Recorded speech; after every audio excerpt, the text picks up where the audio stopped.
அத்தை மாமா வந்து நண்டு வாங்கிட்டு வந்திருக்காங்க என்கிட்ட. நண்டு கிரேவியும் சூப்பும் செஞ்சு கொடுங்க என்கிட்ட. இந்த மழை காலத்துக்கு எல்லாத்துக்கும் சளி பிடிச்சிருக்குங்கிட்ட. ஆமா, இப்ப வந்து கிளைமேட் சேஞ்ச் ஆயிருக்குது. இது வந்து கிரேவி செஞ்சாலும் நல்லா சூப்பரா இருக்கும், நண்டு சூப்பு செஞ்சாலும் நல்லா இருக்கு. ரெண்டுமே செஞ்சிடலாம் நம்ம. சரிங்க. 3 கிலோ நண்டு கிரேவிக்கான அளவு சொல்றேன்.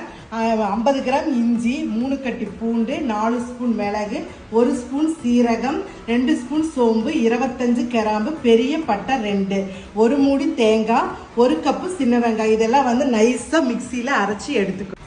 நண்டு பெசறக்கு முதல் மஞ்சள், அளவான கல்லுப்பு, அரைச்ச விழுதுகளை போட்டு நல்லா கலக்கிவிட்டு 1/2 மணி நேரம் ஊற வச்சுக்கணும். நல்லா கலக்கி வச்சாச்சு. 1/2 மணி நேரம் நல்லா ஊறணும். 1 கப்பு நல்லெண்ணெய், 1 கொத்து கருவேப்பிலை, 1 கிலோ பெரிய வெங்காயம், 1 கிலோ தக்காளி பழம், 3 ஸ்பூன் வரமிளகாய் தூள், 6 ஸ்பூன் கொத்தமல்லி தூள்.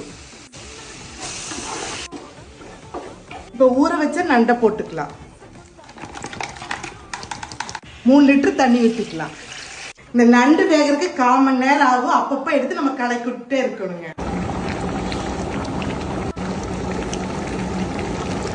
சுவையான நண்டு கிரேவி ரெடி ஆயிடுச்சு. அப்படியே மேலால கொத்தமல்லி தழை தூவி விட்டுறோம்.